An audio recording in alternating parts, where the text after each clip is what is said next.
Segunda-feira, dia 31 de outubro de 2022, e esse é mais um dia, como todos os outros, em que nunca foi tão necessário ser cristão na acepção da palavra. Hoje nós comemoramos também mais um aniversário da Reforma Protestante, e esse é um dia auspicioso para ser crente. Né? É um dia que o Senhor fez para que você seja aquilo que Cristo quer que você seja.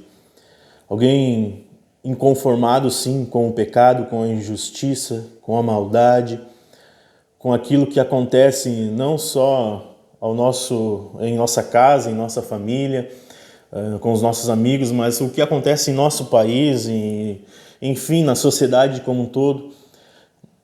Mas essa é apenas uma parte do que é ser crente, do que é ser cristão na acepção da palavra.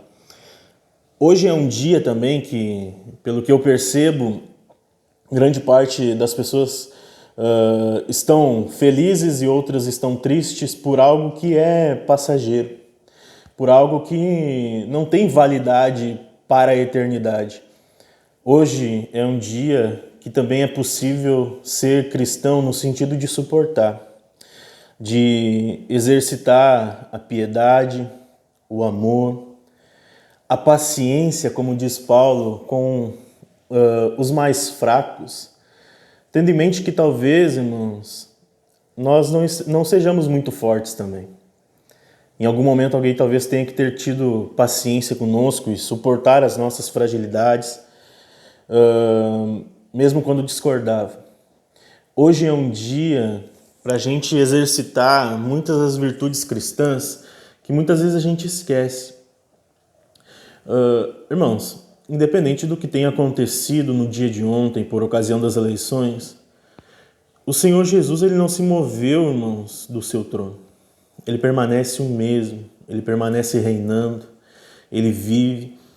Você deveria saber, meu irmão, e confiar nisso, que o Senhor Jesus disse que o reino dele não pertencia a este mundo. Porque o reino de Cristo, que ainda virá, amém? Ele virá em glória e destruirá, irmãos, tudo aquilo que é errado, tudo aquilo que é injusto, tudo aquilo que nos causa desânimo, tristeza neste mundo. Mas enquanto a gente aguarda o reino do nosso Senhor Jesus, nós precisamos ter uma postura de esperança, de fé. Hoje é um dia, como eu disse, auspicioso para ser cristão, na acepção da palavra, porque a Bíblia nos ensina a orar pelas nossas autoridades. Independente de quem tenha sido eleito, independente dos governantes que subiram ao poder, todos eles, irmãos, servem a um propósito, ao propósito eterno do Senhor. A Bíblia nos ensina que nenhuma autoridade se levanta ao poder sem que o Senhor tenha permitido. E a Bíblia diz que, mesmo que as autoridades não saibam, mesmo que o governante, que o presidente não saiba, eles servem ao propósito do Senhor, porque Deus só faz a sua vontade. Se algum governante foi eleito no dia de ontem, meu irmão, saiba de uma coisa, foi porque Deus quis. Não é o seu voto simplesmente. Deus permitiu que assim fosse. E nós temos que nos conformar e termos a postura de inconformados. Nós somos pessoas que têm consciência, nós temos fé e a nossa fé não é irracional, a nossa fé é lógica, tem a razão, é fundamentada no sacrifício, no amor de Deus. É firmada pela fé em Cristo Jesus, que nos garantiu vitória, vida eterna, nos garantiu esperança, salvação. Não está firmada em homens, não está firmada em governos terrenos, em coisas passageiras. Muito pelo contrário, o Salvador ele já vive, ele reina para todo sempre, e isso não muda. A nossa postura, meu irmão, e eu digo uma coisa especialmente aos crentes que estão me ouvindo hoje: não crie barreiras entre as pessoas e Cristo. Mais barreiras do que já existe. Pense que o sacrifício de Cristo naquela cruz foi para anular esse abismo entre o homem e Deus, que se chama pecado. E nós temos que ter o cuidado como cristãos, que já usufruímos dessa bênção, para não voltar a criar barreiras que já não existem mais. Todo aquele que invocar o nome do Senhor Jesus será salvo justamente porque ele eliminou esse abismo que tinha entre Deus e o homem. Hoje todo homem pode acessar o Senhor se tiver fé em Cristo Jesus. Porque, como diz o autor de Hebreus, ele edificou um novo e vivo caminho, um acesso ao Pai, um acesso à sala do trono, um acesso ao Criador e sustentador de todas as coisas. Se Cristo, com o seu sacrifício, eliminou essa barreira, quem somos nós para ficarmos com a postura revoltada, rancorosa e assim criando ainda mais barreiras entre as pessoas que não creem ainda e Deus? Nós devemos ter esse cuidado, porque se Jesus Cristo empenhou a sua vida, o seu propósito de morrer numa cruz para glorificar a Deus e assim criar esse acesso ao Pai, né? Se ele empenhou todo um esforço, toda uma dedicação, todo um sofrimento no seu corpo físico para que o homem pudesse então acessar de novo o caminho até Deus, quem somos nós, meu irmão, para ficarmos criando barreiras baseadas em rancor, de que, como eu disse, em coisas que são passageiras, coisas que são humanas? Não faça isso. Até porque, meu irmão, nós devemos ter uma consciência de uma coisa. Se nós criamos empecilhos, lembre-se do que Jesus disse aos fariseus, ao livro de Mateus, se não me engano, no capítulo 23. Ele diz, vocês não entram pela porta e não deixam ninguém entrar, porque vocês ficam impedindo as pessoas de acessarem o Pai, criando dilemas, baseado em rancor, baseado em opressão. Vocês não entram pela porta e não deixam ninguém entrar. Irmãos, nós temos que ter cuidado para não sermos assim. Porque Jesus Cristo, irmãos, trabalhou para eliminar essa barreira. Todo aquele que nele crê, acessa então a possibilidade de ser salvo, de ter comunhão com Deus. E a nossa postura depois de um evento que é mundano, que é passageiro, irmãos, que é uma realidade somente para este tempo, para as coisas terrenas, para a realidade terrena e que não tem efeito nenhum na eternidade, irmãos, porque Deus permanece no controle. Agora, por causa desta situação, eu não digo que você não deva estar inconformado, como eu disse, né? Lá em Romanos 12, Paulo diz que nós devemos estar inconformados com as coisas deste mundo. Mas nós devemos atentar para nós também e vemos, irmãos, se a nossa inconformação muitas vezes não é hipocrisia, não é um desânimo causado pela falta de esperança em Cristo, né? Se não é algo baseado em força humana, porque nós deixamos de ter fé e confiança no Senhor, porque um homem perdeu a eleição e outro homem ganhou a eleição, então parece que tudo está indo por água abaixo e tudo vai de mal a pior. Irmãos, isso é confiança em homens e não em Deus. Não se desanime, não se desespere e não crie barreiras entre as pessoas, não ofenda ninguém.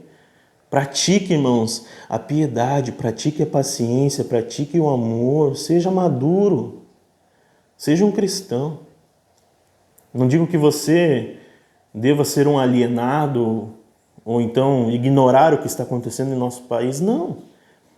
Mas pense, irmãos, nem todo mundo pensa igual, nem todo mundo vota igual, faz parte. Nós não podemos controlar essas coisas. Nós não podemos controlar, irmãos, além do nosso voto, em quem as pessoas vão votar. Não tem como. Nós não temos esse poder, nós não temos essa autoridade. Aquilo que nos cabe, irmãos, é orar, é buscar a justiça, é cuidar da nossa casa. Pense que talvez você esteja na internet defendendo valores cristãos e que esses mesmos valores estão sendo ignorados dentro do seu lar. E isso é muito triste, meu irmão. É com todo respeito, é com todo carinho no coração que eu falo isso, irmãos. Nós temos que ter esse cuidado porque nós somos muito bons em apontar, irmãos, e esquecemos do nosso território. Paulo diz a Timóteo que aquele que não cuida dos seus é pior do que os descrentes. É pior do que os descrentes. Talvez tenha crentes que não estão observando algumas coisas dentro do seu lar e que estão apontando nas coisas, nos ímpios, em quem votou diferente, irmãos. Tenha cuidado. Olhe para a sua casa, olhe para a sua vida. né? Como eu disse, Paulo nos ensina lá em Romanos a suportar os mais fracos. Mas pense, irmãos, que talvez você não esteja muito forte.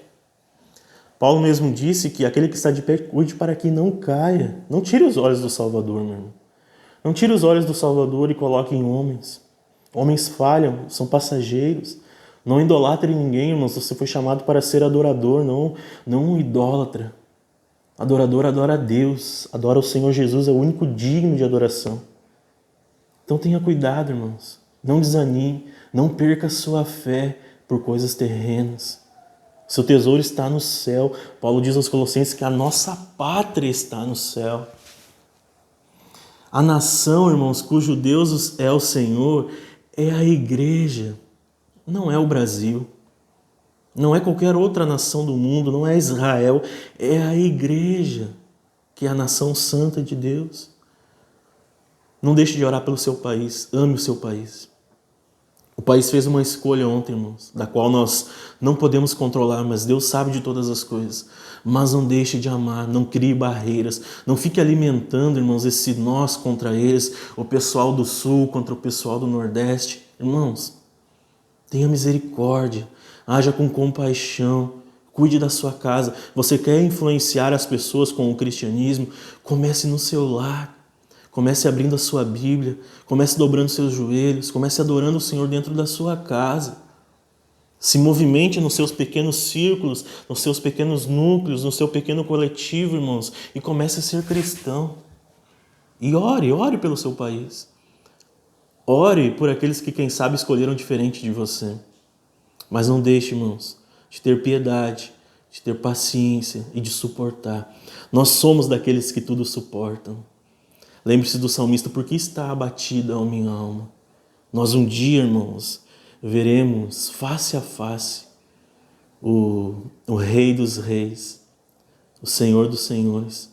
Nós precisamos lembrar, irmãos, das músicas que os antigos cantavam, como, por exemplo, Vencendo vem Jesus. Ele vem, irmãos.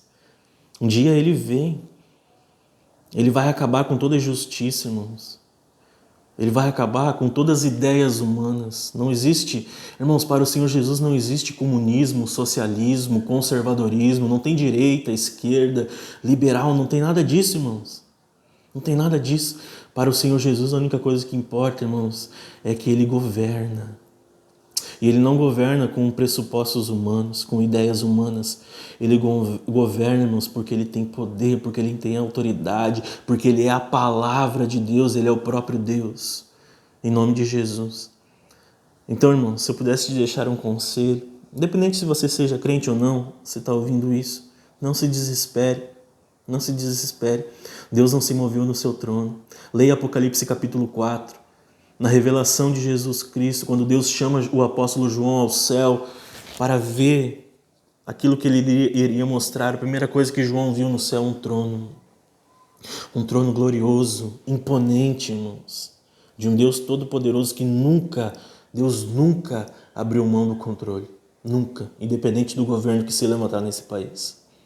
E é nisso que nós cremos, e é nisso que nossos olhos e o nosso coração deve estar firmado em nome de Jesus. Não deixe de orar pelo seu país. Amém? Deus te abençoe então e até a próxima. Tchau.